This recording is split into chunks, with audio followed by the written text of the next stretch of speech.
नमस्कार दोस्तों, स्वागत है आपका आपके अपने यूट्यूब चैनल एचआर क्लासरूम में।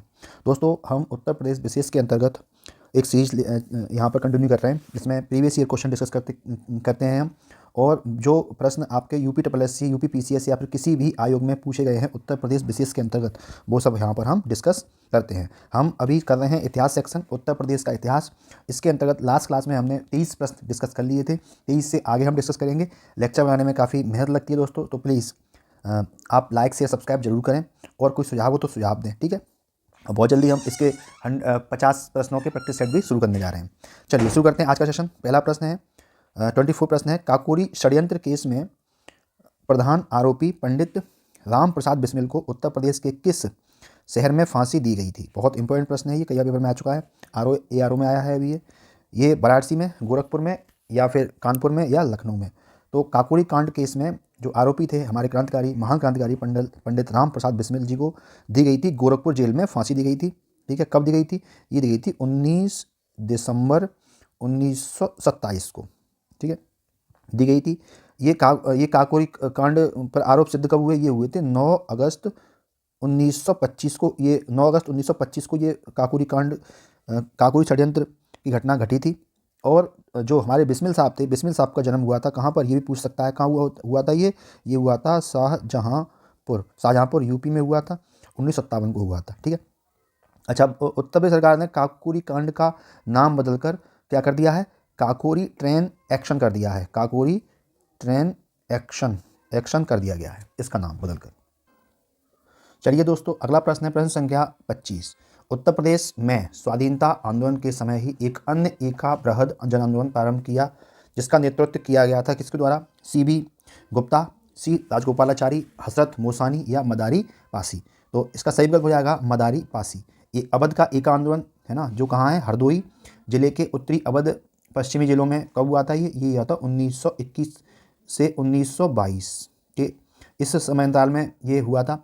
और इसमें हमारे मदारी पासी एवं एक और थे क्रांतिकारी, कौन थे? सहदेव जी थे। उनके नेतृत्व में ये चलाया गया था। दरअसल ये आंदोलन था जो कि लगान को नगद के रूप में रूपांतरित करवाना था। यह आंदोलन हरदोई, बहराइच, बाराबंकी, सीतापुर जिले में चलाया गया था, ठीक है। इसमें किसानों को सौगंध दी गई थी कि किसान निर्धारित लगान से 1 पैसा भी अधिक लगान नहीं देंगे, यानी लगान बैलेंस करने के लिए, लगान निर्धारित करने के लिए ये आंदोलन चलाया गया था। चलिए दोस्तों, अगला प्रश्न देखते हैं, प्रश्न संख्या 26। बताइए इसका उत्तर। अखिल भारतीय किसान सभा की स्थापना हुई थी, कहाँ पर हुई थी? बाराबंकी में, प्रयागराज में, लखनऊ में, और पटना में। तो अखिल भारतीय किसान सभा की स्थापना हुई थी 1936 में। कहाँ पर? लखनऊ में हुई थी, ठीक है। इसके जो अध्यक्ष थे वो थे आपके स्वामी सहजानंद स्वामी। ये PCS में भी प्रश्न पूछा हुआ है। स्वामी सहजानंद सरस्वती थे इसके अध्यक्ष थे। और इसके महासचिव NG रंगा जी को चुना गया।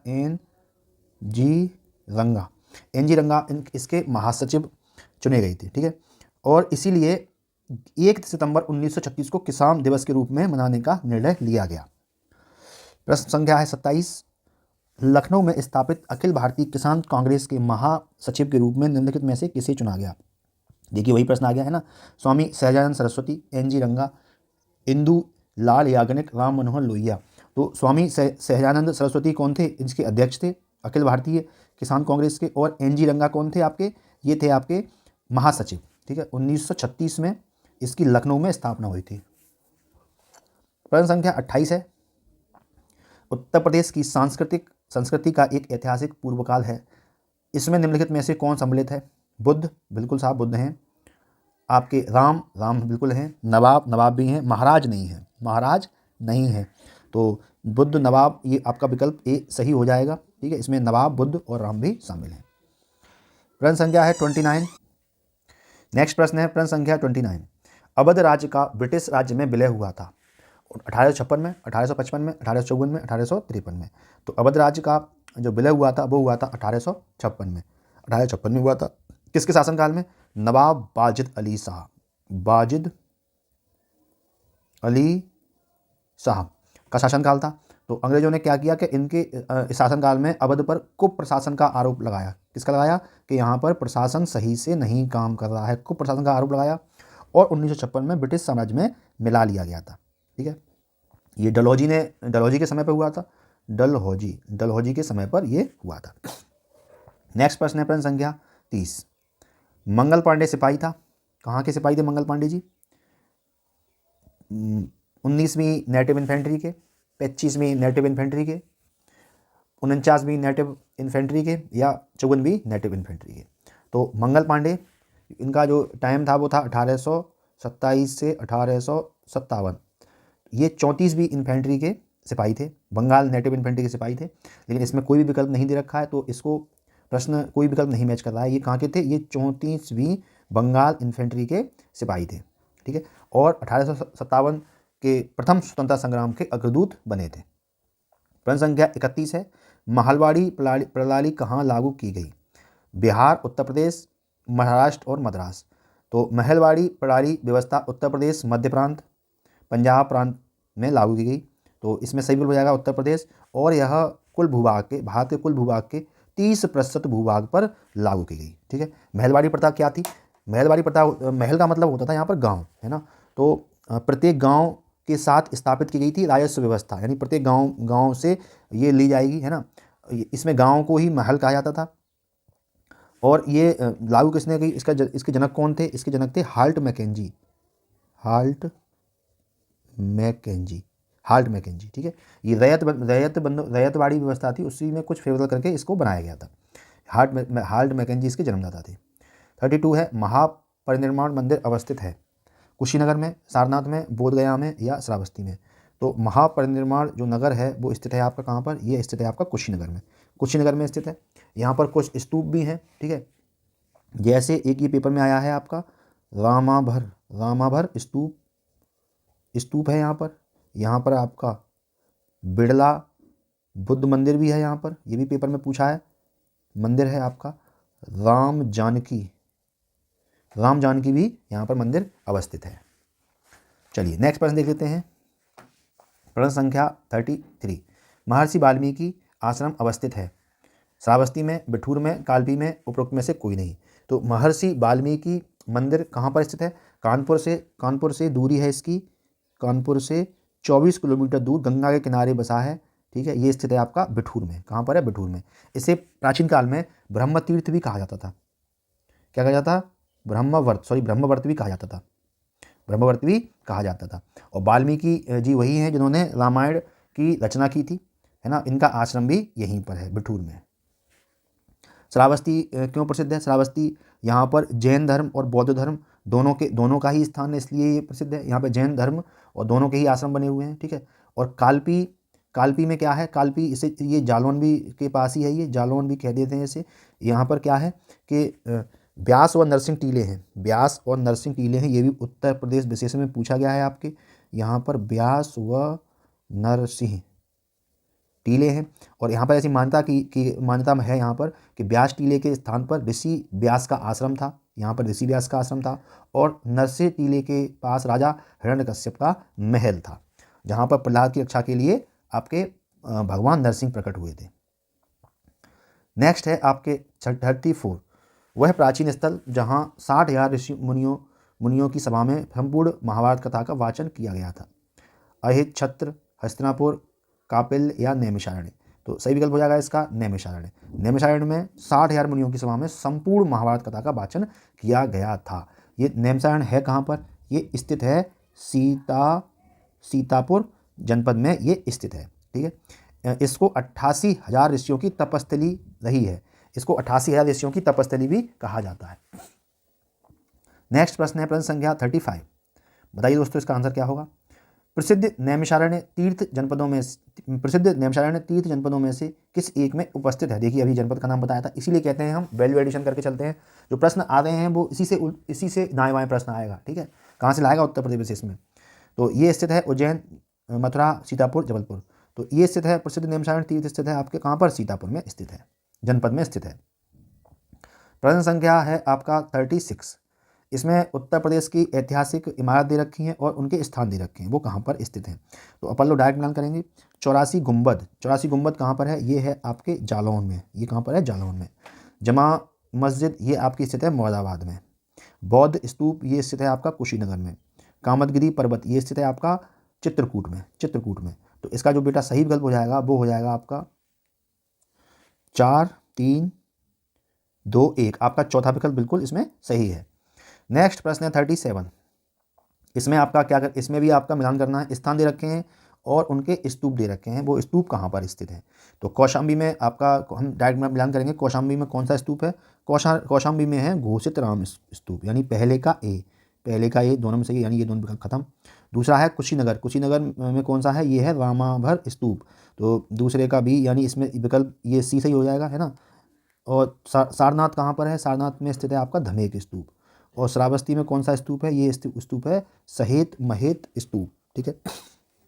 नेक्स्ट प्रश्न देख लेते हैं, प्रश्न संख्या 38। निम्नलिखित में से अमीर खुसरो किस स्थान से संबंधित है। लखनऊ, पटियाली, फैजाबाद और बरेली। तो अमीर खुसरो जो संबंधित हैं वो हैं आपके कासगंज जिले के पटियाली नामक स्थान से, ठीक है।